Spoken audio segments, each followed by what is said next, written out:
At 68 years old, I wrote a check for $50,000. My son Michael was getting married. I didn't just pay for it, I owned the venue. But my daughter-in-law Madison, she had absolutely no idea who she was dealing with. And that mistake cost her everything. This is my story about what happens when someone tries to erase you from your own power. I've been in the event business for 35 years. Real estate, venue management, weddings, corporate events. I built an empire from nothing after my husband Richard passed away 15 years ago. Richard was my partner, my love, my everything. We met in 1978 at a networking event in downtown Portland. I was 24. He was 28. He walked up to me at the bar and said, "I'm going to marry you someday." I thought he was crazy, but he was right. We got married in 1980 and spent 35 beautiful years together before he was diagnosed with pancreatic cancer. I was 53 when he died. I thought my life was over. I genuinely believed that at 53, with gray in my hair and wrinkles forming around my eyes, I was finished. I was supposed to fade into the background, become the grieving widow, maybe take up knitting and wait for grandchildren who might never come. But when he was gone, I realized something that changed everything. I wasn't helpless. I was terrified, yes. I was devastated. I cried for months. But underneath that grief, I discovered I was also incredibly capable. Richard had always handled the business side of our event planning company. He was the numbers guy. He did the books, managed finances, negotiated with vendors. But I was the creative one. I was the one who understood what people wanted. I was the one who made events memorable. I was the one clients wanted to work with. So I took over completely. I refinanced the business. I hired better staff. I changed the business model to focus on luxury events instead of volume. And by the time I was 60, I had tripled our revenue. I went from being the creative partner to being the CEO, and I was damn good at it. In 2010, I made the biggest investment of my life. I purchased this property, the Elegance Estate, for $2.3 million. Paid for it outright. No mortgage. No business loan. I had saved and invested wisely for decades. I had also gotten Richard's life insurance payout, and I put most of that toward the down payment. It's a historic mansion built in 1902, sits on 8 acres of manicured gardens, has a ballroom that fits 200 people, 3 reception rooms with different themes, bridal suites, a commercial kitchen with 2 ovens and full prep area, and is licensed for up to 300 guest events. The property was my pride. It was my income. It was my legacy. It was proof that a woman over 50 could still build something extraordinary. I put my name on the deed. Just my name. Margaret Thompson. No partners. No co-owners. Just me. My property. My investment. My power. Over the years, I've hosted thousands of weddings, quinceañeras, bar and bat mitzvahs, corporate galas, anniversary parties, milestone celebrations, vow renewals. I know every inch of this property, every corner, every shadow, every exit. I've walked these halls at midnight before events, checking that every detail is perfect. I've comforted nervous brides in the bridal suite and held their hands while they cried about getting married. I've held the hand of a groom who got cold feet and talked him through it. I've handled crisis situations with grace, a caterer's emergency last minute, a band that didn't show up so I brought in a DJ with 30 minutes notice, a guest who drank too much and caused a scene, and I had security handle it discreetly. I've built relationships with photographers, caterers, musicians, and florists that span decades. People recommend me. People trust me. The Elegance Estate became known as the premier venue in our state. People requested us by name. They knew that if Margaret Thompson was hosting their wedding, it would be spectacular. When my son Michael told me he was getting married 4 years ago, I was absolutely thrilled. He's my only child. I had him when I was 35, not young, but old enough to be ready. He was a planned, wanted, cherished baby. We didn't think I could have children. The doctors said my eggs were declining. But Michael came along as a surprise gift when I was 35. He's sensitive, thoughtful, kind, intelligent. He became a software engineer at a major tech company in Portland. He's successful, makes good money, earns 6 figures actually, and he's generous with that money. But maybe he's too kind. Maybe he's so afraid of disappointing people that he'll let them walk all over him. Maybe that was always going to be his weakness. I met Madison at a family dinner on a Friday night in March. Michael brought her home with obvious excitement, and I could see why he was so taken with her. She was charming, sophisticated. She called herself a social media influencer. She had 50,000 followers on Instagram back then, which is decent for someone in her early 30s. She posted about fashion, lifestyle, travel, and relationship advice constantly. Lots of pictures of herself in expensive clothes. Lots of posts about her dream wedding and her perfect life. She was always on her phone, always performing, always aware of her image and how she presented herself to the world. I didn't love that about her, but I could see why Michael was attracted to her. She was energetic. She made him feel alive. She made him feel like he was part of something important, something visible, something that mattered in the world. For the first year of their relationship, Madison was relatively fine with me. She came to family dinners. She smiled and made conversation. She asked about my business with what seemed like genuine interest. She even complimented the Elegance estate when I showed her pictures. She said things like, "This place is incredible, Margaret. You're so talented. I've always dreamed of getting married somewhere like this." I believed her completely. For the first year, I genuinely thought we were building something good. I thought maybe I would have a daughter-in-law I could be close to, someone I could mentor. But something shifted after Michael got down on one knee and proposed. It was subtle at first. A comment here, a boundary there. Little digs disguised as innocent observations. Madison would say things like, "Margaret, we'll handle the wedding planning. You just enjoy being a guest." Or, "Your taste is a little classic, isn't it? We want something more modern and on trend." Or my personal favorite, "I love your style, Margaret, but this is really my moment to shine. I hope you understand. I have a thick skin. I've negotiated contracts with major developers. I've handled difficult clients for 3 decades. One bride's mother actually threw a champagne glass at me during a reception because the champagne wasn't expensive enough. She was drunk and angry about her divorce. I didn't take it personally. I simply handed her a rag, cleaned it up, and continued making sure her daughter's wedding was perfect. But with Madison, every comment felt different. Every observation felt designed to diminish me, to push me out of the picture, to make me irrelevant in my own son's life. Michael never seemed to notice this pattern. Or maybe he noticed and didn't know what to do about it. He was caught between his wife and his mother. That's a painful position for any man. I don't blame him for that. I really don't. But I also knew something fundamental. I refused to disappear. I didn't build a business, survive my husband's death, and create a legacy just to become invisible when my son got married. The first real incident happened about 3 years ago. Michael and Madison got engaged on a cruise to the Caribbean. Madison's parents were on the cruise with them.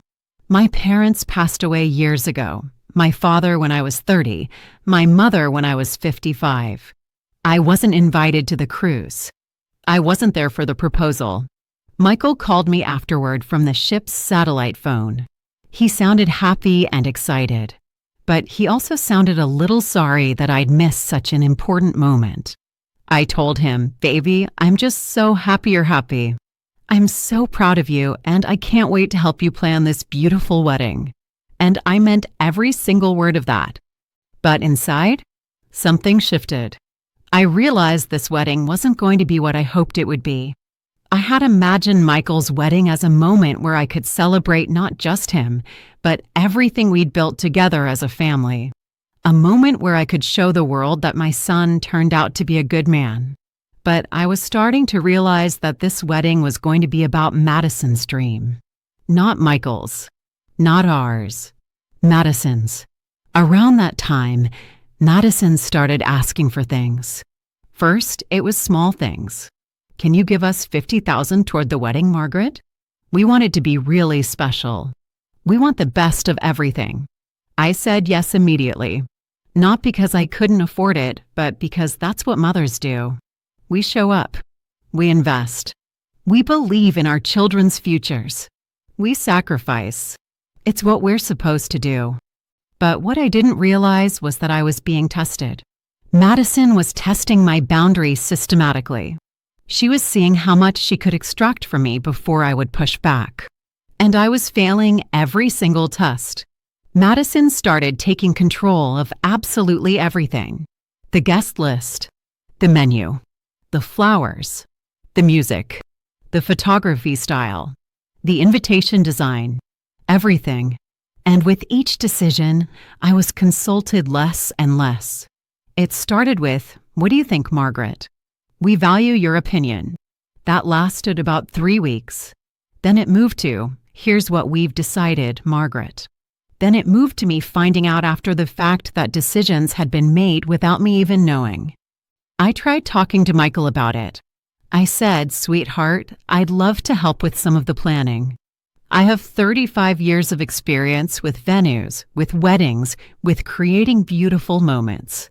Let me contribute my expertise." You know what he said? He said, "Mom, Madison has very specific ideas about what she wants. She's been dreaming about this wedding since she was a little girl. Can you just let her have this? For me?" And I said, "Of course, baby. Of course. I want you both to be happy." But I also knew that I was being erased. Slowly, methodically, on purpose. And I was letting it happen. That realization made me angry with myself, but I didn't know how to fix it without pushing my son away, and I loved him too much to risk that. About 6 months before the wedding was scheduled, Madison came to me with what she called a proposal. She said, "Margaret, Michael, and I have decided that we want to get married at the Elegance Estate. We've looked at other venues, and honestly, they're not nearly as beautiful or as prestigious as yours. It's perfect. It's gorgeous. It's got that history and elegance that we want. Would you be willing to host our wedding there?" I should have recognized this as a power move right then. But at the time, I was just happy. I thought she was including me. I thought she was recognizing my contribution, my property, my role as Michael's mother, and as someone with expertise. I said yes. Not just yes, hell yes. I was excited. I offered to donate the venue entirely. Normally, I charge $18,000 for venue rental plus 15% of catering revenue. That's standard in the industry. For Michael? For my only child? I said it was a gift. I said I'd provide the venue, the tables, the chairs, the linens, the lighting design, the sound system, everything. And I started making preparations immediately. I coordinated with our preferred caterers. I reviewed the guest list and the seating chart multiple times. I walked the property with Madison and showed her how we could arrange everything beautifully. I was putting my expertise, my property, my love into this wedding. I was being a mother. I was being proud. I was being generous. And then, about 3 months before the wedding, everything changed. Madison stopped returning my calls. My emails went unanswered for days at a time. Michael was suddenly too busy to discuss wedding details with me. The planning meetings I had scheduled were canceled with vague excuses. And then I received an email from Madison. with a subject line that made my stomach drop. The subject line said, "Margaret, we need to talk about your role in the wedding." And that's when I realized my daughter-in-law had just made the biggest mistake of her life, because she had no idea who she was dealing with. She had no idea that the woman she was trying to erase was the owner of the venue. She had no idea that I held all the power. And she was about to find out. That email was the beginning of everything. The email had 2 sentences. The first one said, "Margaret, we have decided that the ceremony will be immediate family only. That means just us, Michael, me, and our parents. No friends. No extended family. No one else." I read that sentence 3 times. I couldn't believe what I was seeing. My own son was getting married at my venue, and I wasn't considered immediate family anymore. The woman who had raised him, the woman who had paid for his education, the woman who had donated her venue and $20,000 already. I was suddenly not immediate family. The second sentence said, "Since the ceremony is immediate family only, we have decided that you shouldn't be involved in the planning anymore. It is too confusing to have multiple people with opinions. We have hired a wedding planner to handle everything from this point forward. You can simply show up on the day and enjoy the celebration." And that's when everything became crystal clear to me. I sat in my office staring at that email for what felt like hours. But it wasn't hours. It was only minutes. Minutes where I felt the ground shifting beneath me. Minutes where I realized that my generosity had been weaponized against me. Madison had known exactly what she was doing from the beginning. She had targeted me specifically. She had identified my weakness, my love for my son, my desperation to be part of his life, and she had exploited it systematically. She had manipulated me. She had used me. And now she was trying to erase me completely. I read the email one more time. Then I picked up the phone and I called Michael. My hands were shaking. I tried to keep my voice steady. I said, "Michael, I just received an email from Madison. She's saying that I'm not immediate family and that I shouldn't be involved in the planning anymore. Is this true? Is this really what you both want?" There was a long pause on the other end of the line. I could hear Madison in the background saying something to him. Then Michael said, "Mom, Madison feels like having too many opinions about the wedding is stressful. She wants to focus on her vision without distractions. I think it's reasonable. Can we just go along with it?" I said, "Michael, I'm your mother. I'm the one hosting the wedding at my venue. I'm the one who donated $50,000. And I'm not even considered immediate family? How is that reasonable?" Michael sighed. He said, "Mom, I know it's not ideal, but Madison is really stressed about the wedding planning. There are too many opinions flying around. The wedding is in 3 months. Can we just let her handle this without any extra input? Can you do that for me?" I heard Madison in the background again, louder this time. She said something like, "Tell her if she's going to be difficult, we'll find another venue." I said, "Did Madison just say what I think she said?" Michael said, "Mom, can we please not make this harder than it needs to be?" I said, "Michael, listen to me. I need to ask you a very important question. Do you want me at this wedding?" Michael said, "Of course I do, Mom. I want you there." I said, "Do you want me involved in the planning?" There was another pause. Then Michael said, "I think Madison has this handled." And that's when I realized something crucial. Michael wasn't going to fight for me. He wasn't going to push back on Madison. He wasn't going to tell her that his mother deserved respect. He had made his choice, and his choice was to keep the peace with his wife rather than maintain his relationship with his mother. He was choosing her version of reality over my feelings. He was choosing appeasement over honesty. I said, "Okay, Michael, I understand." And I hung up the phone. For the first time in months, I wasn't angry. I was calm. Crystal clear clarity had finally arrived. I understood now that I needed to protect myself legally and financially. I needed to understand exactly what my rights were as a property owner, because Madison had crossed a line. She had insulted me. She had excluded me. She had used my generosity and my property against me, and I was going to find out exactly what leverage I had under the law. I called my attorney, William Bradford. We had worked together for 15 years on property contracts and business matters. He was 61 years old, sharp as a tack, and completely professional. I said, William, I need to understand my rights as a venue owner.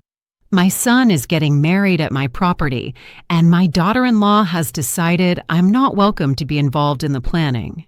I need to know where I stand legally. William said, Margaret, tell me everything. Don't leave anything out.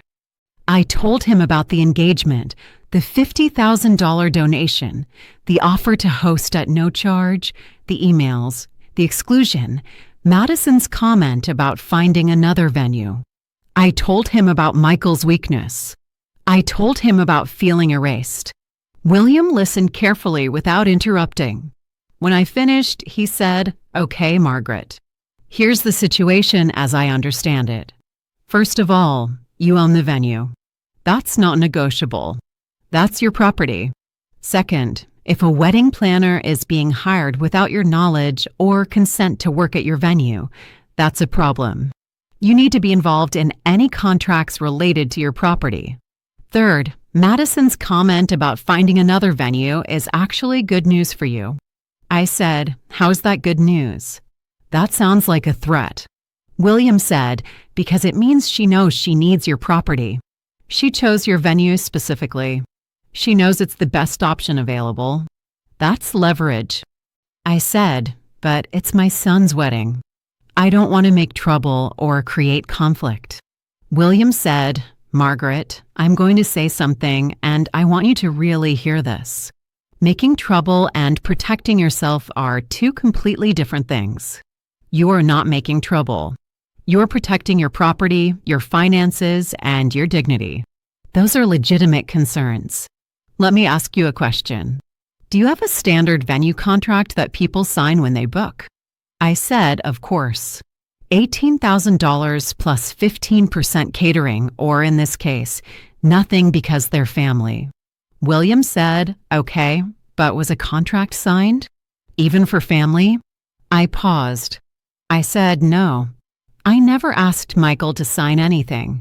He's my son. I trusted him completely. I trusted Madison too. William said, That's your problem, Margaret.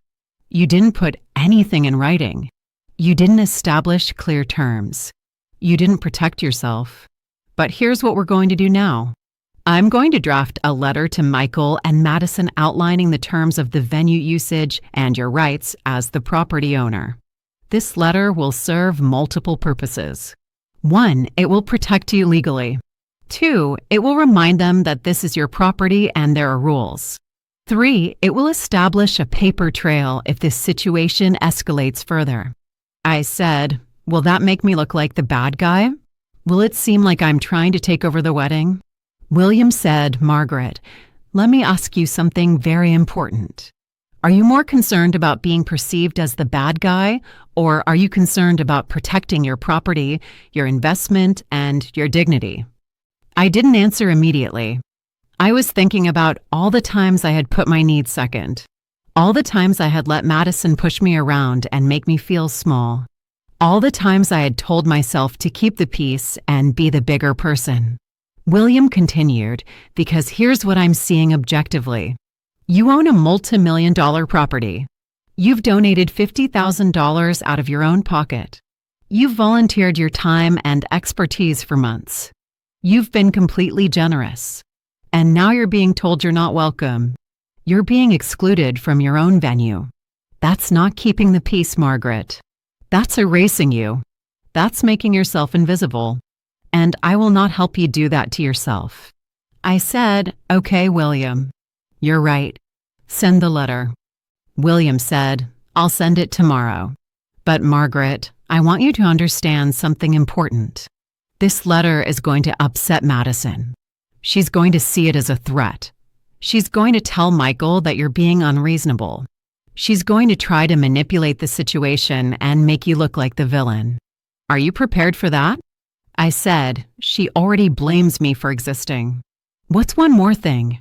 At this point, I have nothing left to lose. William said, all right then. I'll draft something for you to review by tonight. We'll email it to you by 7 o'clock. Read it carefully. Make sure it says what you want it to say. Then we'll send it to Michael and Madison. I hung up the phone feeling something I hadn't felt in months, clarity and control and my own power. That night, I received William's letter. It was professional, clear, and firm. It outlined my rights as the venue owner. It stated that any contracts with third parties, including wedding planners or catering companies, needed my prior approval and needed to comply with my venue's terms and insurance requirements.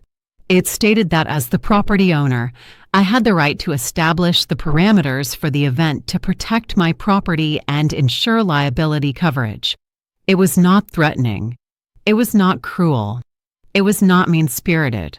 But it was absolutely firm and non-negotiable. William wrote, Ms. Thompson is the owner of the Elegance Estate. Any event held on this property must comply with her venue requirements, insurance policies, and contracted terms. As the owner, she retains the right to final authority on all aspects of the event that occur on her property, including vendor selection, guest policies, and facility usage. I read that sentence 3 times. She retains the right to final authority. I had been giving my power away without even realizing it. But the power was mine to begin with. It was my property. It was my investment. It was my legacy. And I had allowed myself to be manipulated into believing I didn't have the right to protect it. I called William and said, send it. Send it today. The next morning, William sent the letter to Michael and Madison via email. Not hostile, not aggressive, just a clear, professional statement of my rights as the property owner. 3 paragraphs, very direct, very legal. And then all hell broke loose. Madison called Michael. Michael called me immediately. He was furious. His voice was shaking. He said, Mom, what is this letter? William Bradford sent us a legal letter? Why would you do that? Why would you go behind our backs and hire a lawyer to threaten us? I said calmly, Michael, I'm not threatening you. I'm protecting my property. That's my job as the owner. He said, Mom, this looks like you're threatening us. This looks like you're trying to take control of the wedding and ruin everything. I said, Michael, I'm trying to protect myself. Madison told me I'm not immediate family. She told me I'm not welcome to be involved in the planning. She told me to just show up on the day. So I'm establishing clear terms for use of my venue. That's not threatening. That's business. Michael said, Mom, Madison is crying. She's really upset. She thinks you're trying to ruin her wedding. She thinks you're jealous or controlling or something. I said, Michael, listen to me very carefully. I donated my venue. I donated $50,000. I've been completely excluded from planning. And now I'm supposed to apologize because Madison is upset that I'm protecting myself? No, that's not how this is going to work. I'm done being guilt-tripped. Michael said, Mom, can we please talk about this? Can we figure this out? I said, yes, we can talk. But here's what's going to happen. Madison is going to apologize for excluding me and disrespecting me. You're going to acknowledge that I deserve to be treated with respect. And then we're going to figure out a wedding plan that works for all of us. But it's not going to be on Madison's terms anymore. It's going to be on my terms. Because this is my property. Michael said, Mom, I said, no, Michael. I'm done. I'm done being erased. I'm done being pushed around. I'm done pretending that it's okay for Madison to disrespect me in my own home. If Madison wants to get married at the Elegance Estate, she's going to do it on my terms. And that's final. Michael said, Mom, I don't think you understand what you've done. I said, I understand perfectly. I've finally stood up for myself. And yes, it's uncomfortable. But comfortable is what got me here in the first place. Michael hung up without saying goodbye. I sat in my office and I cried. Not because I was sad. Not because I regretted my decision. But because I was finally standing up for myself, and it was breaking my heart that my own son couldn't see that I was right. I was grieving the fantasy of what I hoped this wedding would be. I was mourning the relationship with my son that I thought we had. But I was also becoming stronger. I was also becoming clear. I was also becoming unstoppable. 2 hours later, Madison called me directly. She was angry. Her voice was sharp and controlled. She said, "Margaret, that letter was completely inappropriate and unnecessary. You're trying to control my wedding." I said calmly, "Madison, I'm the owner of the venue. I have every right to establish terms for use of my property. That's not control. That's ownership." She said, "This is about power, isn't it? You want to be in control of everything. You want to be the center of attention. You're making this all about you." I said, "Madison, I've been extraordinarily generous with you. I've given you $50,000. I've offered my venue for free. I've donated my time and expertise. And what did I get in return? Exclusion, disrespect, an email telling me I'm not immediate family. So yes, I'm establishing terms. Because I'm done being a doormat."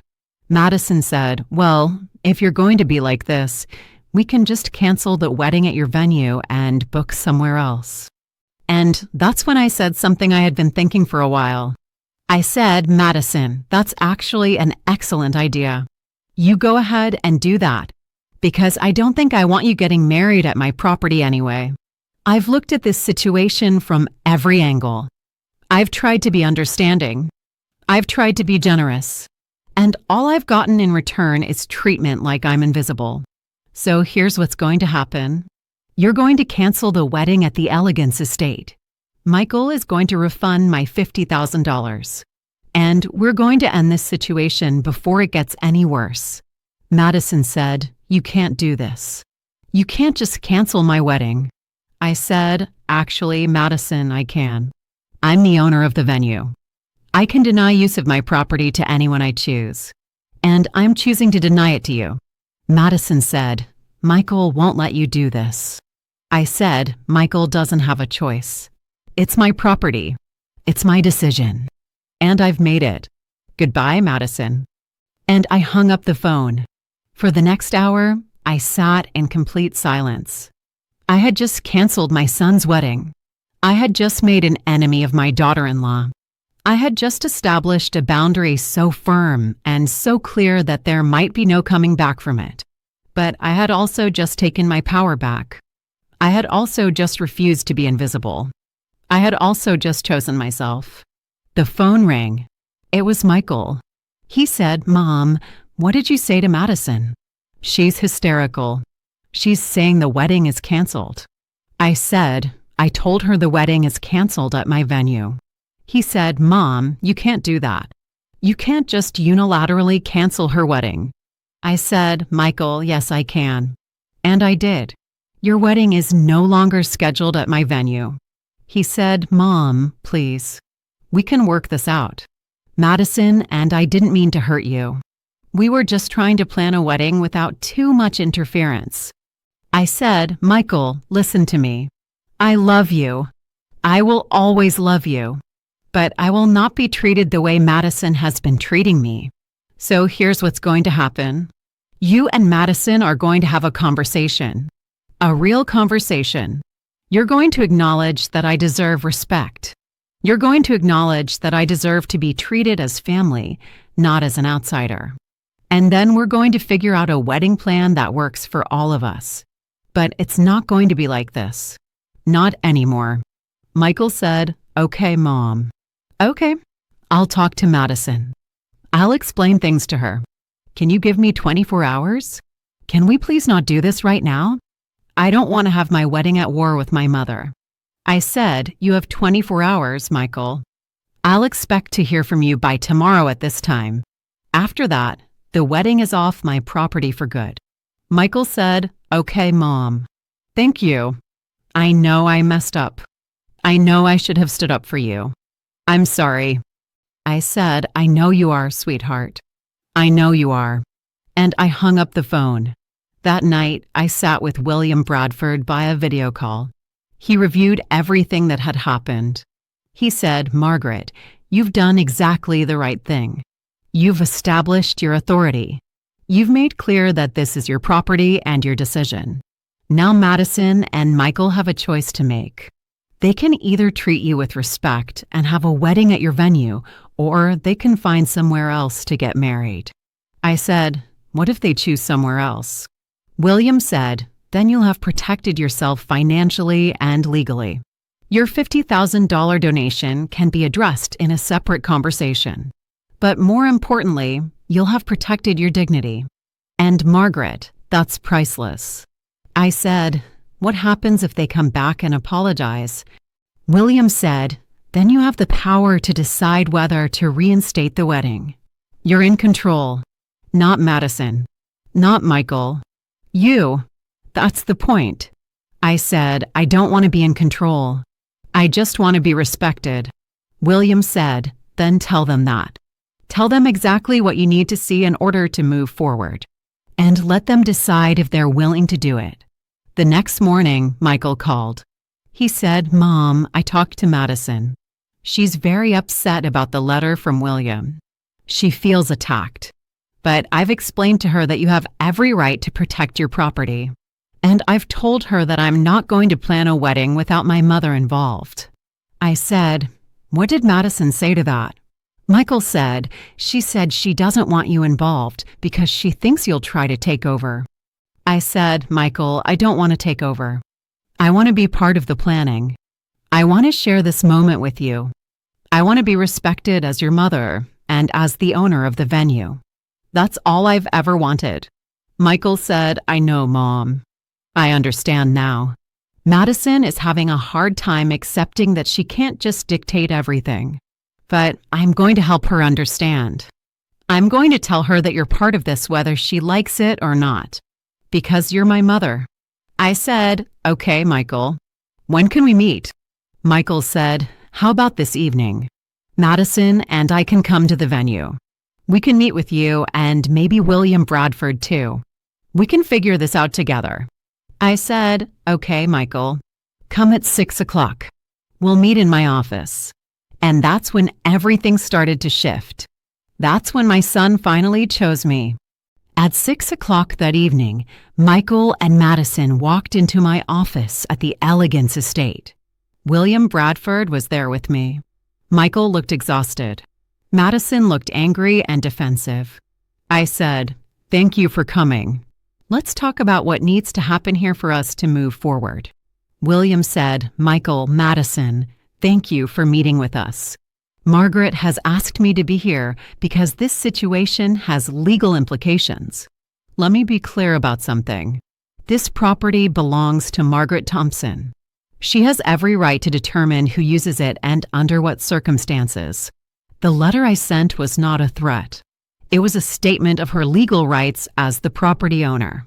Now, Margaret would like to continue hosting your wedding, but only if certain conditions are met. Margaret." I looked directly at Michael and Madison. I said, "Here's what I need. I need Madison to apologize for excluding me and treating me disrespectfully. I need Michael to acknowledge that I deserve to be treated with respect as your mother and as the owner of this venue.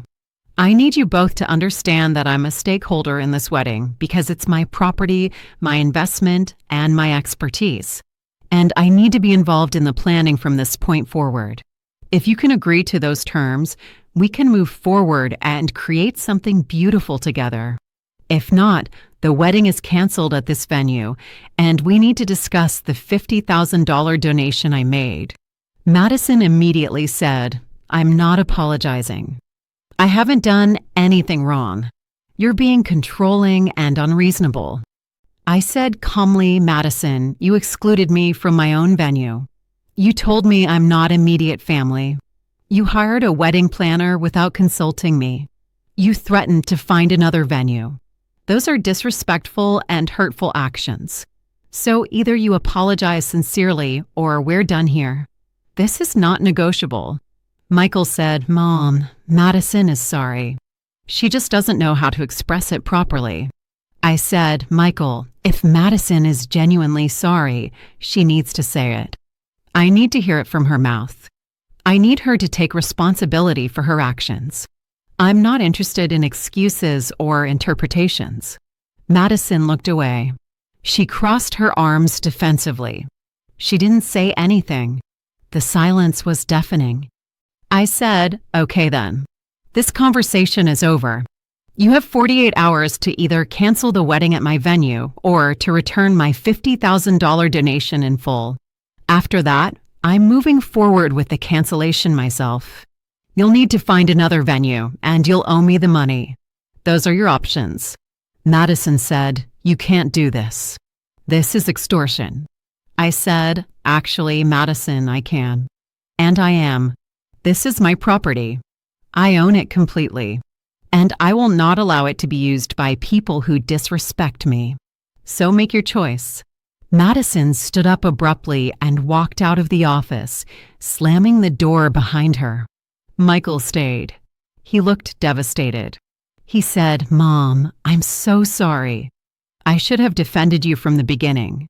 I should have told Madison that she was wrong from the moment she started excluding you. I was weak. I didn't stand up for my own mother. And I'm deeply ashamed of that. I let you down. I said, I know you are, sweetheart. And I appreciate you saying that. I appreciate you taking responsibility. Michael said, Madison is scared. She's scared that if you're involved in the planning, you'll overshadow her. She's scared that you'll make it about you instead of about us. I said, Michael, I don't want to make the wedding about me. I want to make the wedding beautiful for you and Madison. I want to contribute my expertise so that your day is perfect. But I will not be disrespected in the process. I will not be erased. And I will not tolerate being treated as an outsider in my own property. Michael said, I know, Mom. I know that now. I'm going to talk to Madison tonight. I'm going to tell her that she needs to apologize sincerely. And I'm going to tell her that you're part of this wedding whether she likes it or not. Because you're my mother and I love you and I'm not going to lose you over this. Our relationship is more important to me than keeping Madison happy. I said, Thank you, Michael. That's all I needed to hear. Michael left the office. William stayed with me. He said, Margaret, you handled that meeting perfectly. You were firm. You were clear. You didn't back down. You didn't apologize for your boundaries. That's exactly what needed to happen. You showed your son that you have power and that you're willing to use it. I said, I feel like I just blew up my entire family relationship. William said, No, you didn't. You actually just saved your relationship with your son. Because now he knows where the line is. He knows that there are consequences to disrespecting you. He knows that you mean what you say. And he knows that you're strong enough to enforce your boundaries. That's what real love looks like, Margaret.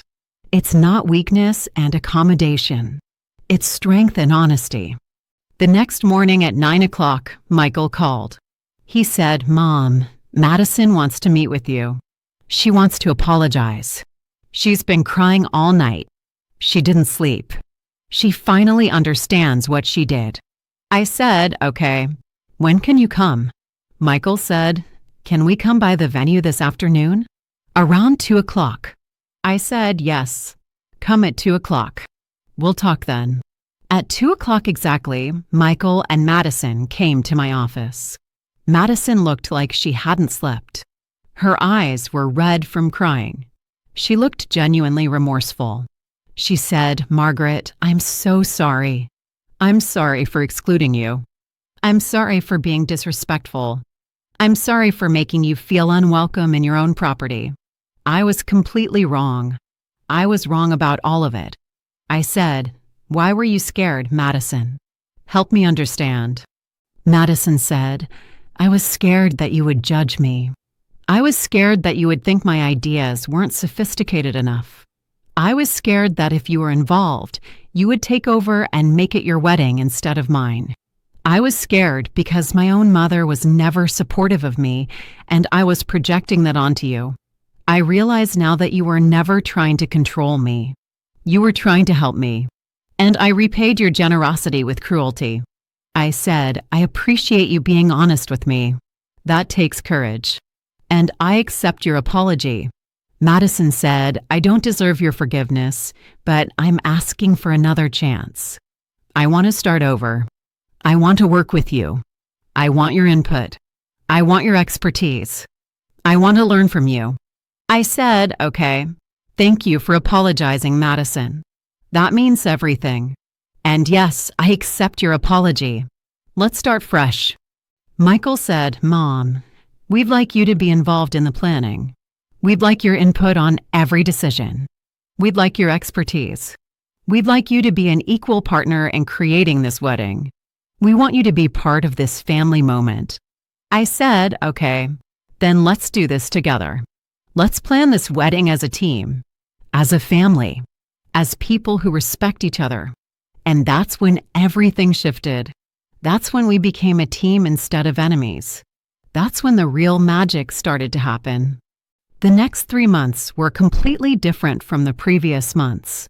Madison and I worked together collaboratively. We compromised when we disagreed. We celebrated each other's ideas. Madison learned that my suggestions actually made the wedding better, not worse. Madison learned that having someone with 35 years of experience involved in planning was an asset, not a threat.